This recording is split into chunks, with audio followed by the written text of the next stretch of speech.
Hello, this is Dr. Grande. Today I will analyze Meghan Markle's Netflix cooking show titled With Love, Meghan. First, I'll look at the background of this case, move to the timeline of the incident, then offer my analysis. In May 2018, an American actress named Meghan Markle married Prince Harry, who was the younger son of King Charles III and Diana, Princess of Wales. Meghan did not adjust well to life as a full-time member of the royal family. She would later accuse the British royal family of racism, failing to support her, and restricting her freedom. In January 2020, Harry and Meghan announced that they were going to step back as senior members of the royal family. Ultimately, they made their way to California and moved into a mansion in Montecito. Since then, the couple has been in this weird position, sort of stuck between two worlds.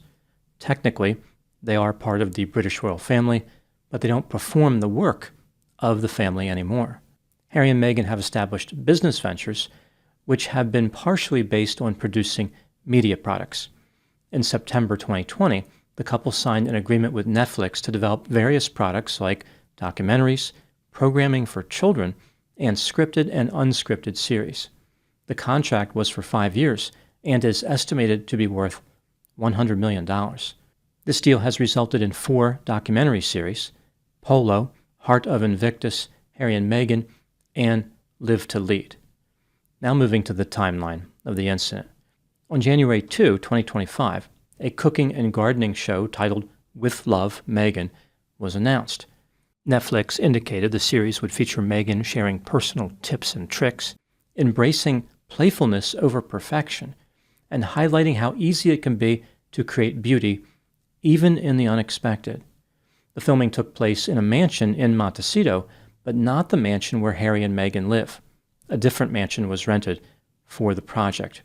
In the spring of 2024, an 80-person film crew recorded the show in the 4,500 square foot home. On March 4, 2025, the series premiered on Netflix with 8 episodes. Meghan is listed as an executive producer.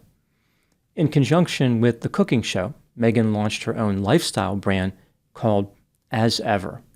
The brand will sell various products including raspberry jam, limited edition honey, and herbal tea. Now moving to my analysis. Here are my thoughts on a few areas that stood out to me in this case. Item number 1.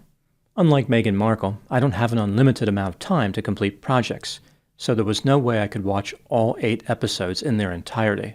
In order to get a good idea of what the show was about, I watched the first 2 episodes and 10 minutes from each of the remaining 6 episodes. It's important to manage one's proximity to productions starring Meghan Markle, much like an engineer would limit their time working in Chernobyl. In total, I was exposed to Meghan's cooking show for about 2 hours and 20 minutes. As I understand it, this is a non-lethal level, but only time will tell. Watching the show certainly did not feel like a healthy endeavor, at least not as far as my mental health. I'm half expecting to have nightmares which feature gourmet taco bars, beeswax candles, and cucumber sandwiches. Item number 2. Here is the premise of the series With Love, Meghan. In this rented mansion, Meghan is preparing to welcome one or more guests. Some of the guests are well known, like Mindy Kaling from the series The Office. Others are more like quasi-celebrities, and some are just friends of hers. The weight of this responsibility to entertain is on Meghan alone. Her husband, Prince Harry, made a cameo in the last minutes of the final episode, but that was it. Meghan was in charge of the show. Both before and after the guests arrive, Meghan works on various craft and cooking projects for the purposes of entertaining. As she speaks to her guests, Meghan recalls her various life experiences and offers general words of wisdom. For example, Meghan said, quote, "We're not in the pursuit of perfection, we're in the pursuit of joy," unquote. The guests are often impressed, if not mesmerized, by Meghan's amazing advice. Here are just some of Meghan's activities throughout the series. Meghan collected honey, made candles, inflated balloons, assembled gardening gift bags for kids, put together fruit trays, baked donuts in an oven, arranged flowers, played games, and went on a gift-wrapping adventure. Meghan often repeated sentiments when narrating her work on various projects. For example, she appeared to have an intense interest in elevating things. The dialogue featured in the show was inane, boring, forced, largely pointless, disorganized, inauthentic, and at times uncomfortable. There is this sense that some of the guests were just desperately trying to please Meghan, like they did not want to get on her bad side. These people were walking through a minefield. Just like the audience, they were wondering what they were looking at and puzzled by how they arrived there. For a few of the guests, being on this show was a big step up in terms of exposure.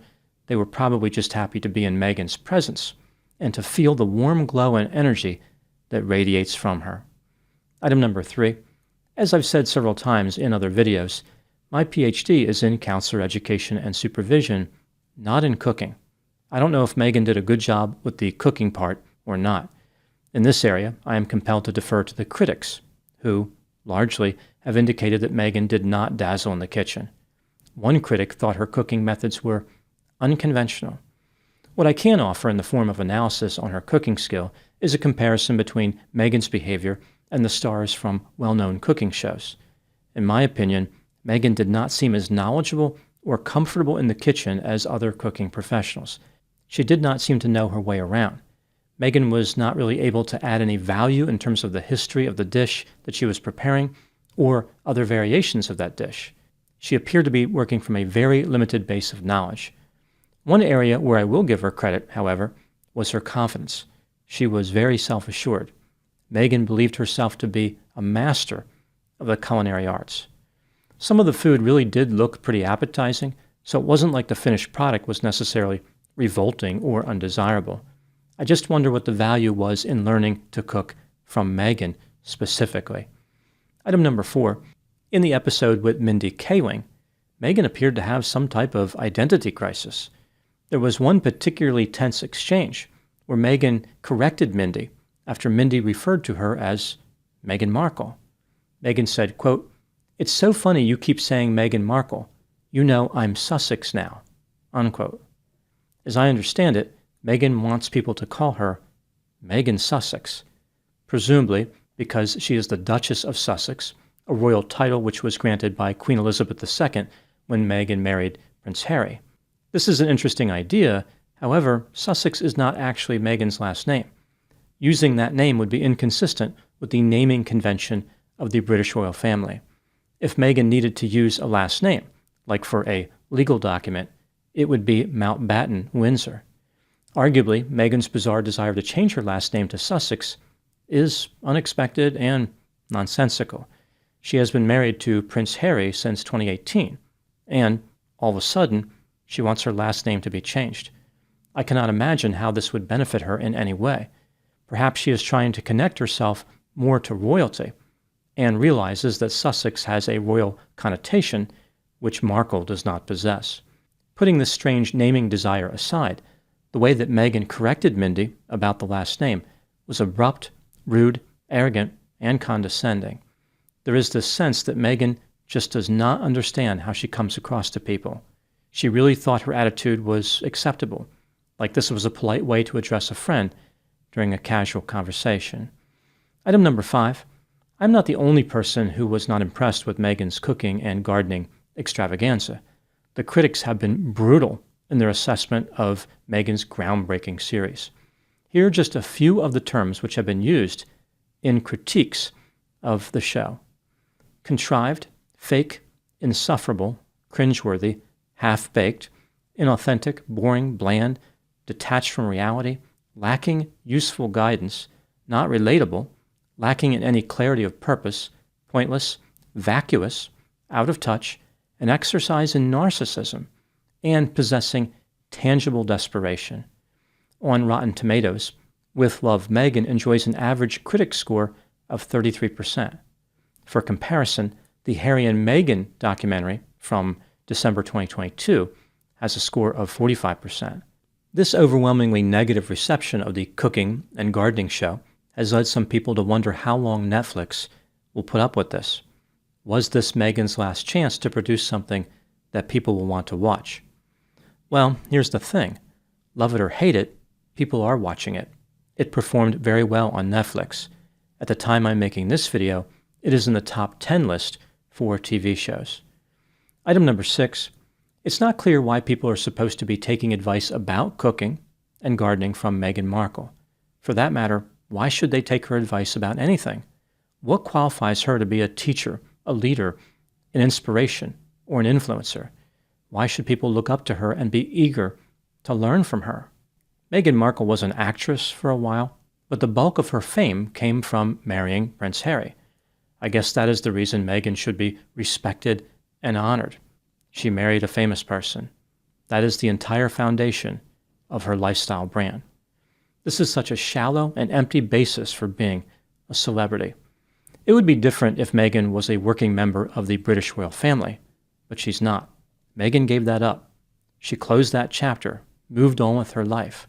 Despite this rejection of the royal family and her amazing transformation into a business person, Meghan is doing everything possible to maintain an association with her former identity, even to the point of seizing the last name Sussex. This is a person who tried to convince the world that she needed privacy and distance from the royal family, but her actions say the opposite. Meghan wants the best of both worlds, the title that comes with royalty combined with the freedom to run businesses. Maybe Meghan's ridiculous and inauthentic series will teach people something, not about cooking or gardening, but about Meghan herself. She does not have substance, integrity, or a clear purpose other than to endlessly promote herself. Now moving to my final thoughts. Meghan's cooking show is a lot like an overcooked souffle. On the outside, it may look delicious, but when you dig in, you discover it is hollow. Her recipe for success could have been a pinch of humility, a dash of authenticity, and a spoonful of actual culinary knowledge, but these ingredients were absent from Meghan's kitchen. Instead, she served the public a half-baked attempt at creating something meaningful, stirring the pot with her own brand of self-promotion. Maybe someday Meghan will produce something worthwhile, but more likely she will keep reheating the same tired declaration of, "Look at me, I'm royalty." Meghan will keep herself well-fed in the Netflix pantry, but I wouldn't be surprised if she has burned a few bridges along the way through her repeated visits to the cupboard of the tasteless. Those are my thoughts on the cooking and gardening show With Love, Meghan. Thank you so much for watching. I'll talk to you soon.